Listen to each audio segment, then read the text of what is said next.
Fala aí, galera. Sejam bem-vindos a mais um Metal Kitchen, hoje com a banda Impéria. Podem se apresentar, apresentem os membros que estão aqui presentes em suas mentes e corpo corações. e espírito. É. Eu sou o Felipe, guitarrista da banda. Eu sou o Flávio, baterista. A gente tem ainda os que estão presentes em espírito, o Japa, que é o baixista, que não tem nome, é só Japa. E o Márcio, da Liberale, que é nosso primo, que é vocalista da banda, que também não pôde estar aqui hoje. Mas uma curiosidade, eles dois são irmãos, dá pra ver um a cara do outro. Né? Principalmente aqui assim. Um é meio a sola do pé do outro, né? Então beleza, hoje a gente vai ter um dia árabe, de entradinha a gente vai ter um tabule, de prato principal um beirute, de roast beef. Para o seu tabule você vai precisar de 60 gramas de trigo de quibe, você vai precisar de meia cebola grande picada, 2 pepinos picados e eu peguei aqui 3 tomates médios que eu também vou picar. Além disso, um maço de salsinha e um pouquinho de hortelã picada. Sal e pimenta a gosto e azeite em torno de 100 ml de azeite, mas vai do seu gosto também. O ideal é deixar o seu tabule curtir em torno de 8 horas na geladeira para ele ficar mais saboroso. Hoje eu vou fazer um tabule bem simples para dar essa entrada pro nosso beirute. Então é isso aí. Você vai picar tudo, colocar no recipiente, adicionar o limão. Inclusive, eu esqueci de mencionar, você vai colocar o suco de um limão, bem espremidinho, mexe bem.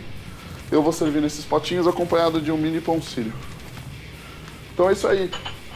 Enquanto eu vou preparando aqui, conta um pouquinho da formação da banda, tudo. Que foi em 96, certo? E aí vocês passaram por alguma troca de baixista, tudo. Que vocês são o nascimento da banda, né? Quando vocês e o primo de vocês, quando vocês eram moleques. E Na passaram verdade, por começou, a gente era muito moleque, né? Eu tinha 14 anos, ele tinha 15, o Márcio tinha 13. E era uma coisa assim, nós três, junto com amigos de escola, né? E todo mundo sempre teve interesse por música. Nós dois, desde pequenininho, a gente gostava de Guns, de Metallica, de Led Zeppelin e tal. E aí a galera da escola meio que começou a mexer um pouco com música. A gente pegava música, como ninguém sabia tocar nada, a gente pegava músicas que estavam fazendo sucesso na época e de zoeira a gente gravava um clipe com o nosso pessoal mudando a letra, fazendo a letra zoando com alguém e tal. Até que a gente começou a tocar. E aí a gente inventou de reunir a galera que tinha começado a tocar para fazer uns ensaios na casa do meu pai. Só que era uma zona, porque assim, chegou lá, tinha 9 pessoas na banda. Cada um indo para um lado. Cada um, sabe aquele episódio do Chaves que eles tocam com a bandinha deles? Cada um tá tocando uma coisa, parecia que a gente tava fazendo isso, né? Porque era assim, a gente não sabia tocar nada mesmo e era muito, muito moleque. Eu acho que deve ter sido assim que surgiu o Slipknot, né? 9 pessoas. Né? Era mais ou menos isso. A gente não sabia se ia ser uma banda, se a gente ia jogar bola, sei lá, porque cada vez que a gente fazia um ensaio vinham pessoas diferentes. Né? Então, tipo, às vezes tinha 9, às vezes tinha 8, às vezes tinha 10, né? E aí até que chegou um ponto que a maior parte da galera saiu, foi fazer outras coisas e ficamos nós três, né? Eu, ele e o Márcio. Uhum. E aí que a gente teve mesmo a ideia de se formar uma banda, aí que a gente começou já, mesmo sem saber tocar porcaria nenhuma, a gente começou a pensar em som próprio, já começamos a escrever algumas coisas, né? As primeiras até com a ajuda do nosso pai, né? Do meu pai. E aí, com o passar do tempo, a ideia de profissionalização da banda foi amadurecendo. E em 98 entrou um baixista, né, que era amigo de escola do Márcio, que é o Luiz, que ficou 4 anos com a gente. Em 2002 ele saiu, e aí a gente ficou até 2005 numa luta diária contra anjos, contra demônios, contra baixistas, contra todo mundo para achar um baixista, né? E não achava, fazia um monte de teste, às vezes não rolava. Tinha um que chegava para fazer o teste e não sabia tocar as músicas, outro, teve um cara que foi fazer o teste e ele achou que era uma banda de blues. Ele falou, não, banda de blues. Tudo bem que a gente gosta de blues, mas né? Mas não era o foco. Não é o foco. E até que em 2005 apareceu o Japa, que era colega dele de faculdade, né? E a gente já há algum tempo vinha convidando ele, mas ele tinha, acho que ele estava com outra banda na época, ele tinha outra banda. e não quis deixar os caras na mão. Aí quando essa banda, outra banda dele acabou, que não foi macumba nossa para que essa banda acabasse, tá? Quero deixar claro isso. Calhou de, no momento que essa banda acabou, o Flávio se ligar para ele e falou: meu, vamos fazer um ensaio com a gente e tal. E aí não teve teste, o Japa veio, fez um ensaio, e fez o segundo, e fez o terceiro, e tá lá até hoje. Né? Isso foi em 2005. A gente viu que tinha... Teve a química, né? Exatamente, e o som tinha a ver, a sonoridade tinha a ver, os gostos, né, as influências, e aí Tudo batia. começou a rolar, já começamos desde então a focar mesmo no processo de composição de músicas próprias. A gente já tinha músicas próprias, mas a gente já tinha, em 2005, começamos a ter a ideia de ter um trabalho mesmo, de gravar um CD. E também quando o Japa entrou, mesmo as músicas que a gente já tinha, a gente deixou tudo aberto para ele e falou: meu, você vai, se você quiser criar linhas de baixo totalmente novas, crie. Né? Se você achar que tem alguma coisa que é legal aproveitar, beleza. Pra dar cara de todos pra banda, né? Justamente, pra que tivesse a personalidade dele ali, né? Sim. E aí a gente começou, como o Flávio estava falando, começamos a focar mesmo no trabalho autoral, ainda fazendo algumas coisas de cover também, a gente tocava muito em... Até 2008 a gente tocava cover, fazia shows inclusive com cover, mas mesclando com músicas próprias. Em 2008 a gente parou de vez com cover e só o trabalho autoral. Foi a hora de tomar vergonha na cara e acho que a partir daí foi a grande virada nossa como banda, de realmente vestir a camisa do trabalho autoral e colocar o trabalho lá, né? Fazer o nosso som, buscar mostrar a nossa identidade, né? Que acho que talvez seja o trabalho mais difícil de um músico, você viver da sua própria música. E a gente teve essa... E foi um momento que vocês chegaram falando: galera, vamos só fazer isso, ou foi realmente um natural, assim, do tipo, eu acho que foi... Nesse show a gente podia fazer diferente, podia só tocar isso e ver como é que vai, ou só tocar as nossas? Não, a gente não, na verdade a gente não testou em show não, cara. A gente, um belo dia de sol, a gente acordou e falou: meu, quer saber? Que se dane os covers, né? Uhum. E a gente já tinha músicas prontas, né? Então foi uma transição sem pressão nenhuma, totalmente natural. Que acho que foi uma coisa de amadurecimento nosso mesmo. Foi uma percepção nossa que tocar cover pra gente não fazia mais sentido que tinha antes. Né? A gente achou que nesse momento, foi por volta de 2008 que a gente decidiu parar de tocar cover, a gente já tinha... As nossas músicas já estavam amadurecidas para gravar um primeiro trabalho. A gente já tinha a seleção das músicas já realizada, a gente já sabe, essa aqui vai entrar no CD, essa aqui vai entrar no CD, então já estava com o disco mais ou menos pronto na cabeça. Então eu tinha que parar as arestas, né, ver o que ia entrar, o que não ia entrar mesmo, melhorar um pouquinho algumas músicas, se a gente teve que mexer, pouca coisa, e correr atrás de gravar, porque realmente o processo de gravação para uma banda independente é uma epopeia, né? É uma missão, né? Epopeia é bonita, hein, né? Epopeia, você Porque a gente falou... contar aí o período todo de produção, o CD a gente começou a gravar por volta do final de 2009, e o CD só foi sair mesmo no começo de 2011. Então foram quase 2 anos de trabalho, né? Que é selecionar as músicas, fazer a pré-produção, gravar, mixar tudo, fazer prensagem. Então foram 2 anos de trabalho para resultar no CD que você acabou de sempre mostrar. correndo atrás, né? Você não para um segundo. Nada. Com certeza. Dormir é um luxo desnecessário. Mas é legal que assim, no meio dessa história, né, entre 2007 e 2008, a gente conheceu o Fernando Magalhães, que foi quem produziu o disco. Sim. Né? E ele também ajudou a gente muito nisso, porque eu tinha mandado... A gente conheceu ele porque ele tinha uma gravadora no Rio, junto com o Roberto Lee. E a gente tinha uma demozinha das músicas, eu mandei pra eles na gravadora deles. E aí já tinha um tempão que eu tinha mandado, ninguém tinha me respondido nada, né? Tinha desencanado já, e um dia veio um e-mail do Fernando falando que ouviu a demo e tal. E que achava que dava pra fazer um trabalho legal com a gente. Ele ia estar no Sesc Santo André fazendo show com o projeto instrumental dele, e ele tinha falado pra gente passar lá pra trocar uma ideia, pra se conhecer. E a gente acabou indo, né? E aí o Fernando entrou de vez na história também. Legal, ele também vestiu a camisa desse disco, né? Legal. E ele ajudou muito em tudo. Claro, por ser o produtor, mas você tem formas foi um e formas. também, né? Foi, cara, foi. O Fernando, ele foi o primeiro cara assim, que é renomado, que é conhecido, que virou pra gente e falou, meu, o trabalho de vocês tem futuro. Né? Eu aposto no trabalho de vocês, então eu quero trabalhar com vocês. E isso pra gente deu um ânimo a mais, né? Depois você de toda pega um aquela cara procura, desse, né? você achar um cara desse que late e ele virar pra gente e falar que queria trabalhar com a gente, né? A gente cresceu ouvindo ele tocar, na verdade, no Barão. Ele é guitarrista do Barão. Sim. E aí, junto com o Fernando, a gente fez a pré-produção do disco, né? E tem coisas que ele falou pra gente que ficaram muito na nossa cabeça, coisas que ele achou que a gente deveria mexer em algumas músicas. Mas é legal que assim, às vezes você pega um produtor, ele fala com a banda assim, vamos deixar o trabalho em formato de repente um pouco mais comercial, né? Para ser mais acessível. O Fernando fez justamente o contrário, né? Ele virou pra gente e falou, meu, deixa com a cara de vocês, né? a cara de vocês é tocar pesado. Sutis e pontuais. Mas, olha, mas aqui, beleza. Sempre para deixar mais pesado o trabalho. É o que ele falou, meu, a cara de vocês não é o metal, apesar de ter influência, mas é um rock and roll pesado. Então, isso tem que aparecer no CD, né? E a parte de composição das músicas, como é que funciona, cara?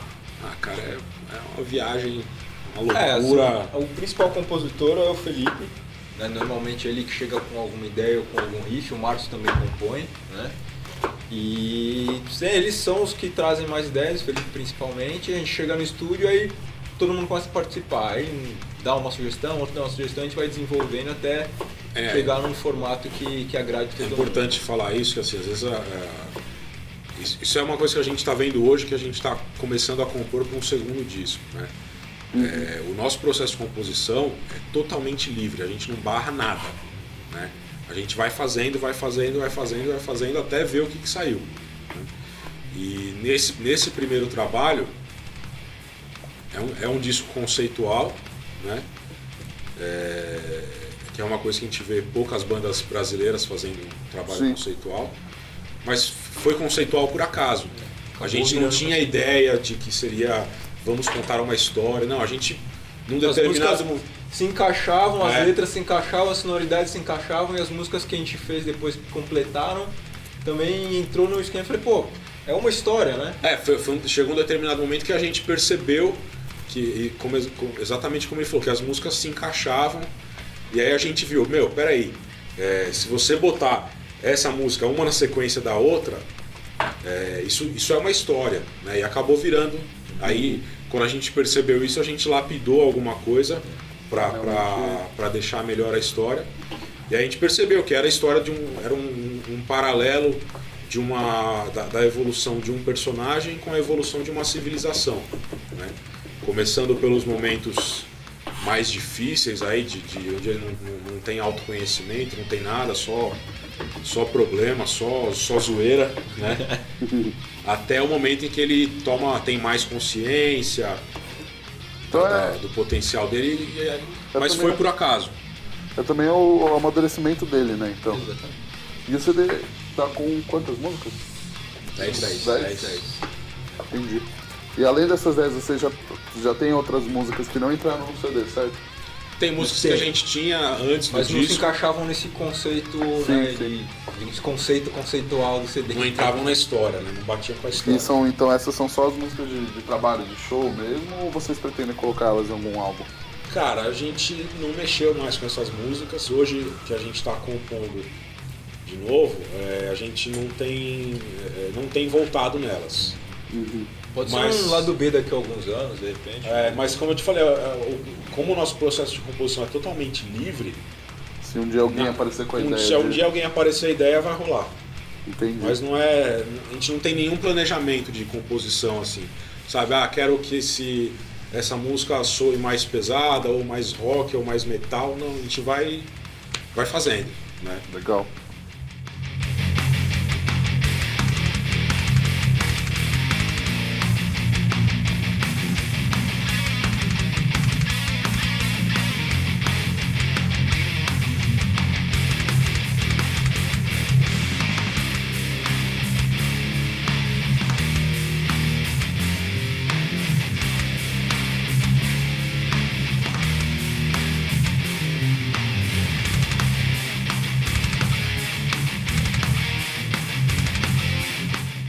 Então, beleza. Enquanto eles comem aqui o nosso tabule, provam um pouquinho do tabule, fica aí com Eu Sou o Que Eu Sou. Isso. Clipe deles. E aí a gente fica com o tabu.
As imagens de quem eu fui, a luz que espanta o medo me faz lembrar que fomos o povo do caos. Um sonho em segredo é revelado por todas as partes da luz. Não há mais por que correr se tudo vem, espaço e tempo são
É isso aí, galera. A gente tá de volta com o segundo bloco do Metal Kit com a banda Impéria.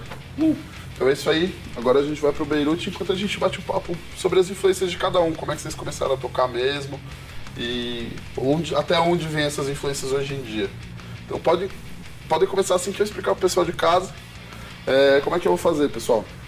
Eu já tenho todos os tomates cortados. Eu já comprei o rosbife caseiro na padaria. Já lavei um pé de alface lisa. Peguei aqui um pedaço de queijo prato. E o que você vai precisar por unidade? Um pão sírio, que você pode abrir ele no meio. Você pode passar um pouquinho de maionese se você quiser. Eu não vou passar hoje, eu vou colocar o pão, colocar direto a carne. Assim que o pão estiver quente aqui, a minha chapa já está pré-aquecendo. Colocar o pão, colocar o queijo por baixo para ele começar a dar aquela derretida. Um fio de azeite, aproximadamente 50 gramas de rosbife caseiro, alface, tomate e vou fechar o nosso beirute. Então é isso aí, podem começar a contar aí. Bom, a gente começou na música por influência do nosso pai, que é músico também. O pai sempre foi curioso por música, toca diversos instrumentos e ele sempre incentivou a gente a seguir por esse caminho. E minhas influências pessoais, hard rock, né, principalmente, Black Sabbath, Purple, Led Zeppelin e Iron Maiden, Metallica, até o pessoal, né, mais progressivo, Dream Theater, Rush, e por aí, né? Os principais, acho que bateristas de rock e de metal sempre me influenciaram bastante. Eu acho que a gente começou na música muito antes, porque isso tem uma passagem que eu sempre lembro.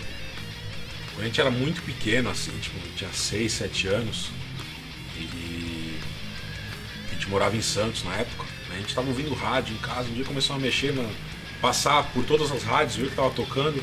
A gente já tinha uma certa predileção por rock, porque meu pai sempre fez a gente ouvir, sei lá, Led Zeppelin, Beatles, Creedence, né? Sabbath.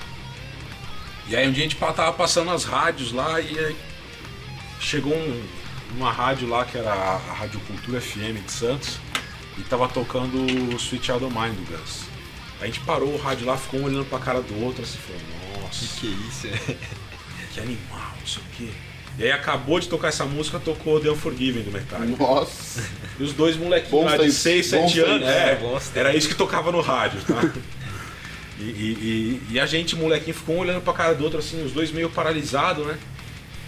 E aí quando acabou de tocar The Unforgiven, a gente, entre nós dois assim, e depois a gente falou com o Márcio, a gente meio que decidiu montar uma banda, só que a gente não sabia nada, né? Tinha 6 anos, 7 anos, como montar uma banda, né?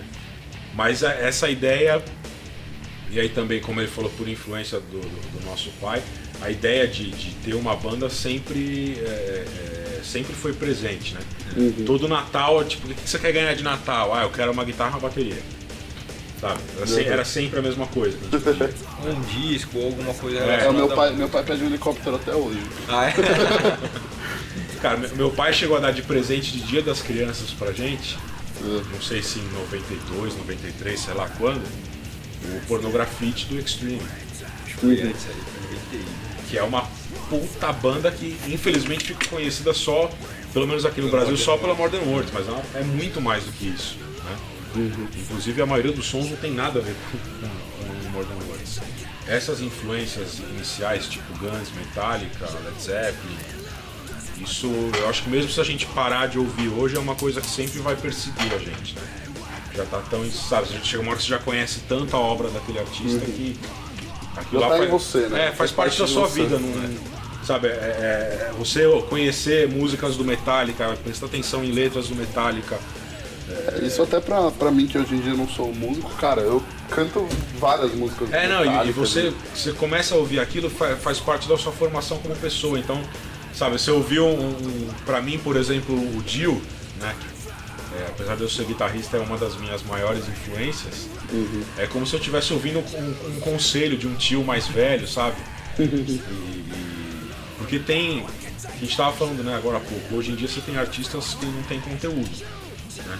O pessoal dessa época tinha conteúdo pra caralho, né? Os caras, se você pegar... Na verdade, eles que criaram o conteúdo, né?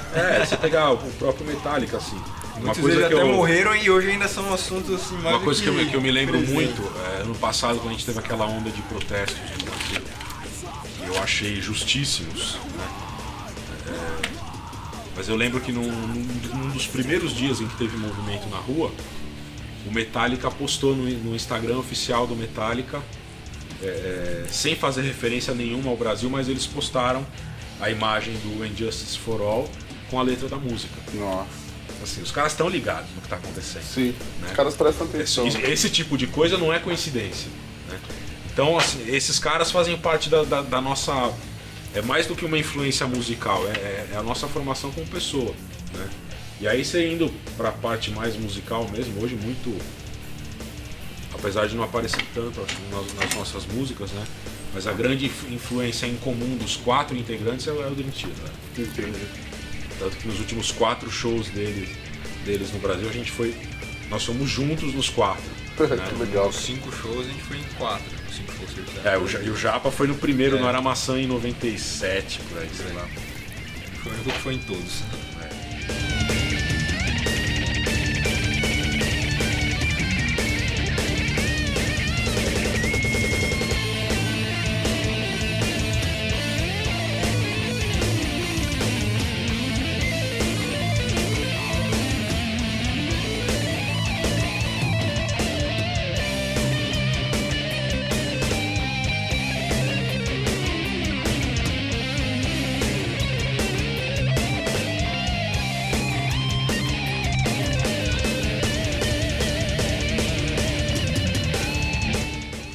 Então é isso aí, galera.